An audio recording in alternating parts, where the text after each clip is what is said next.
Earlier this year, Vice President Vance's anti-fraud task force led the charge to suspend 447 hospices and 23 home health care centers. And he did that because those agencies were tied to more than $600 million in suspected fraud. But here's the catch. That was in just Los Angeles. That was in one city, Los Angeles. 447 hospices and 23 home health care agencies. Think about that for 1 minute. Think about the hundreds of families that have lost a loved one and later found out they were scammed. Then they find out their loved one wasn't receiving the care that they needed and the services that they were actually paying for. Think about the devastation for those families. This is more common than you'd like to think. There are hundreds of these agencies operating, exploiting vulnerable patients and their families in their most difficult period of times of their life. That's why House Republicans are fighting fraud. We're working to actually protect taxpayer dollars and root out the abuse. That's common sense. You know, it's crazy. Democrats vote to protect the criminals. Just look at the vote last week, right? And I'll remind everybody that I say every single solitary week, every single Democrat voted to raise your taxes. Voted to raise your taxes and not have oversight on where that money is going. You want to know why? Because it's not their money. But they want more of their money to put in the fraudsters' pocket. That's crazy. They didn't vote to stop fraud. They didn't vote to protect taxpayers. They voted to take more money from hardworking Americans. Meanwhile, Republicans are continuing to find and root out the waste, fraud, and abuse already buried in the system. So one that I want to highlight this week, in California, one fraudster, Paul Richard Randall, super nice guy here, he recently pled guilty to submitting $270 million in fraudulent Medicare claims for medically unnecessary prescription drugs, many of which never even were given to the patients. This is the guys that the Democrats are protecting. This guy, what a nice guy. He benefited $270 million while people didn't get the care that they needed. That's sick. This is disgusting. And I hope they put this guy away for a long, long time. He took advantage of a temporary loophole in the system, flooding Medicaid with fraudulent claims and pocketing millions of dollars. Real swell guy, huh?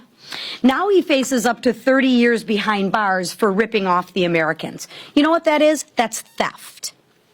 That's theft of your hard-earned tax dollars. That's stealing from you. That's stealing from vulnerable Americans. And that's stealing from every family that expects these programs to actually help the people that they're designed to help. It's not, these people got to be put away. I mean, these people are ripping off your money, and the Democrats want to raise your taxes, and they want to vote no on all the on Republicans' bills to uncover the fraud. Why is that? You got to ask yourself, why is that? Why do they want to protect people like this? It's crazy, right? It's stealing from every single family that expects these programs to actually help them. Republicans actually believe taxpayer dollars should go to the people who deserve them, not the fraudsters. That's why we're exposing these schemes, holding criminals accountable, and protecting taxpayer dollars, your dollars. That's why this week we will vote on legislation again to crack down on fraud in the government. Because before Democrats in Washington ask you for one more dollar, They should stop letting the criminals steal those dollars from hardworking Americans. And with that, I'll turn it over to our whip, Mr. Emmer. I'll take my phone.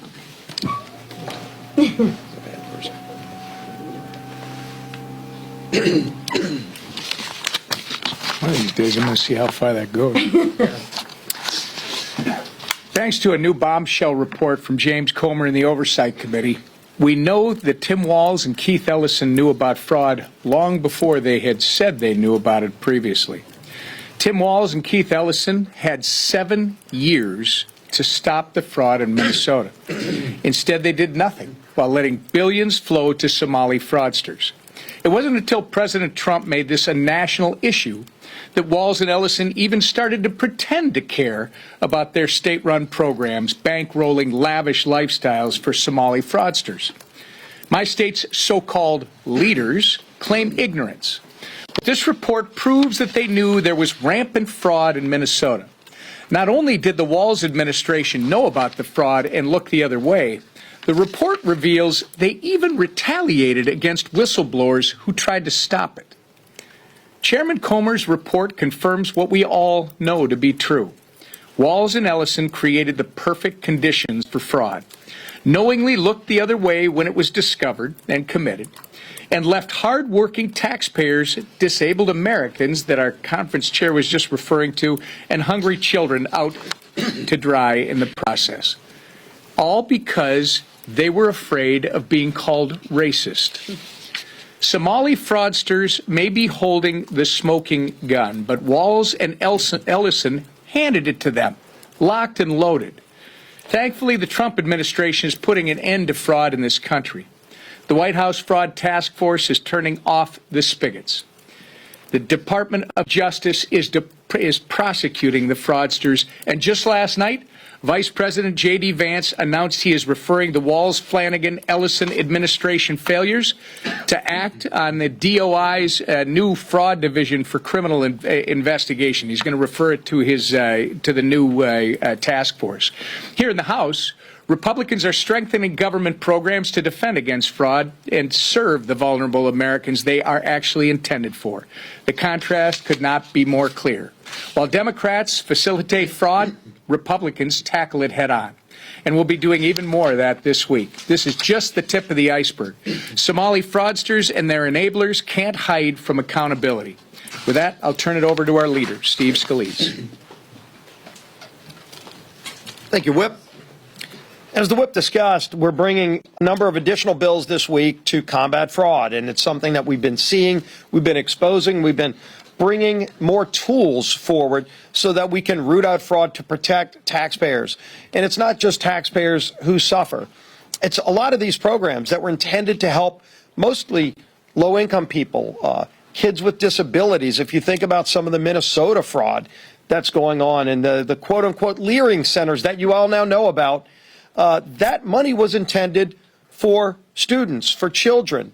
In some cases, children with autism, where that money was stolen by fraudsters. And the government, Tim Walz, Keith Ellison, looked the other way. They knew what was going on. Whistleblowers have been telling us that. And they looked the other way and let the fraud continue and let the theft of that money continue. And again, it's not just billions, tens of billions of dollars stolen from taxpayers.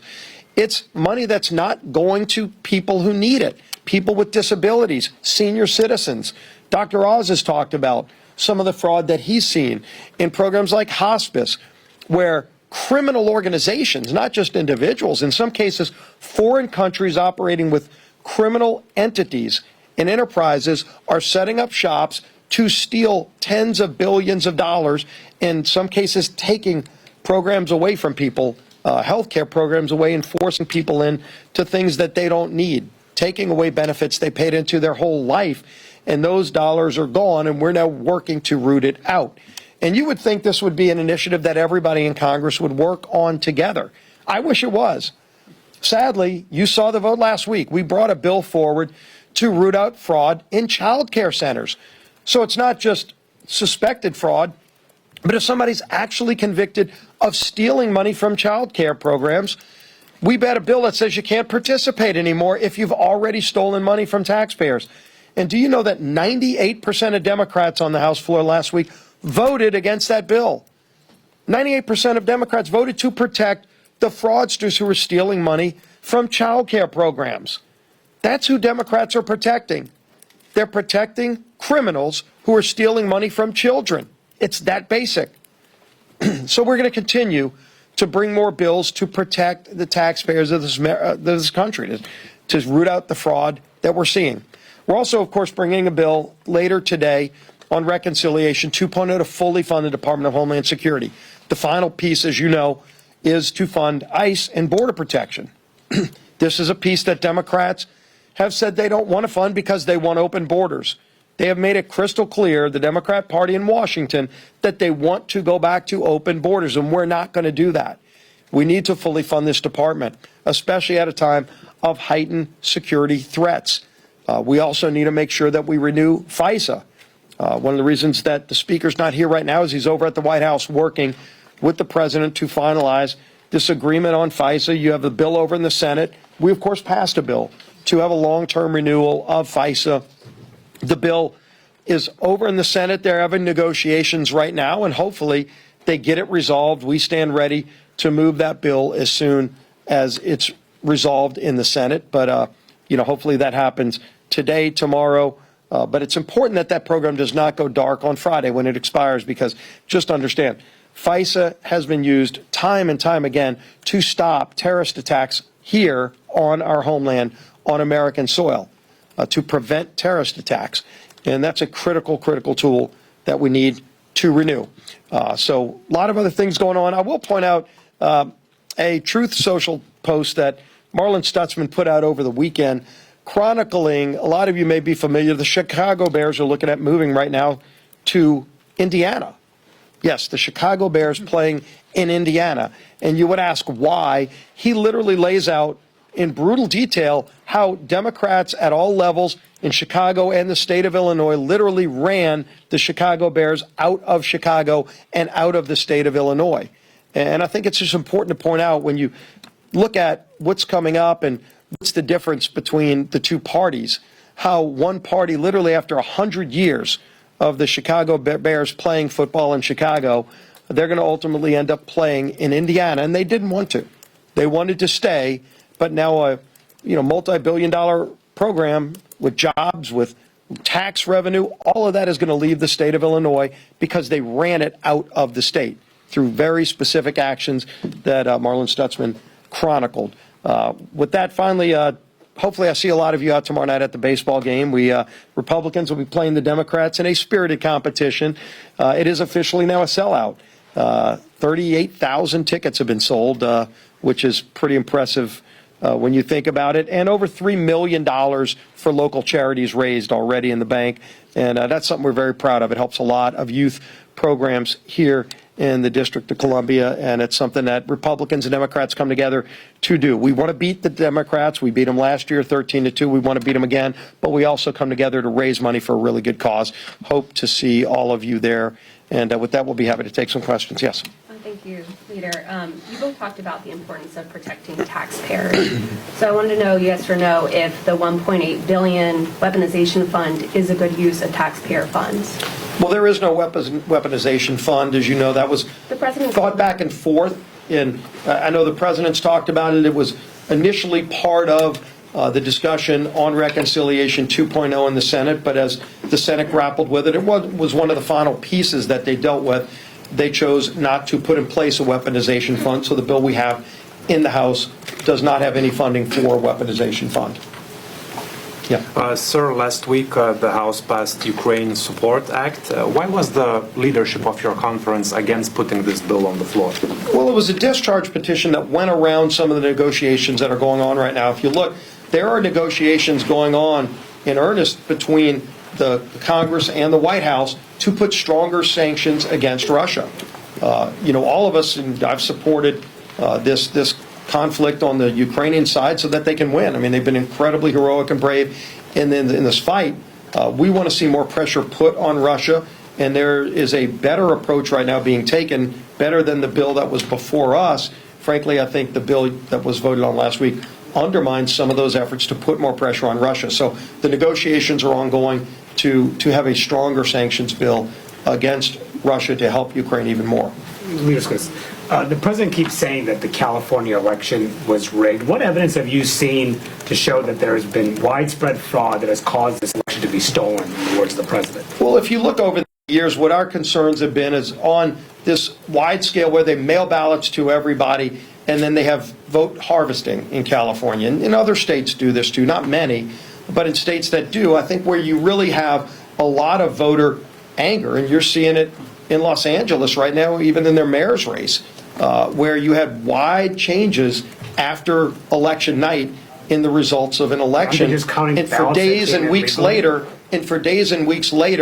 they just keep finding ballots until the election results change. That, look, whether you can prove fraud or not, it does undermine voter integrity in the vote. And whether they keep going through with that process, most states have their elections resolved on election night. But do you have any evidence of those ballots that are being counted were illegal in any way? I think it's raised a lot of skepticism among voters when they see these wide changes days and weeks after the election, and you still can't get a result 2-3 weeks after an election happened.